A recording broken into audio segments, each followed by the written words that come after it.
Share மார்க்கெட்லேயும் சரி, நம்ம பொது வாழ்க்கையிலையும் சரி, நம்ம ஃபஸ்ட்டு யாரோட பேச்சையும் ஃபஸ்ட்டு நம்பக்கூடாதுங்க. நம்ம ஆழ்மனதில் என்ன இருக்குன்னு நமக்கு தான் தெரியும்.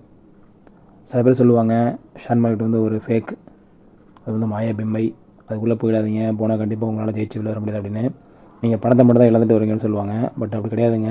அதனால் யார் என்ன சொன்னாலும் சரி, கான்ஃபிடன்ஸ் விட்டு கொடுக்காதீங்க.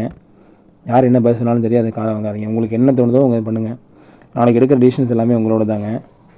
நீங்கள் நல்ல முடிவு எடுத்தாலும் நீங்கள் தான் எஃபெக்ட் ஆக போகிறீங்க. ஒரு தப்பான முடிவு நீங்கள் எஃபெக்ட் ஆக போகிறீங்க. அந்த எஃபெக்ட்டை மற்றவங்களுக்கு நீங்கள் கொடுக்க போகிறது கிடையாது, உங்களால் மட்டும்தான் முடியாது. ஸோ கண்டிப்பாக சில முடிவுகள் நீங்கள் தான் எடுக்கணும். மற்றவங்க யோசனையை கேளுங்க. பட் எல்லாத்தையும் ஃபைனலைஸ் பண்ணதுக்கப்புறம் நீங்கள் என்ன உங்களுக்கு மனசு தோணுதோ அதை நீங்கள் பண்ணுங்கள்.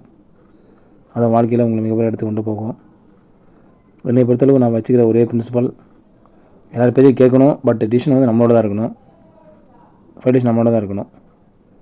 அப்படி தாங்க நமக்கு பட் ரிசல்ட் கிடைக்கும். லைஃப்லையும் சரி, ஷேர் மார்க்கெட்லையும் சரி.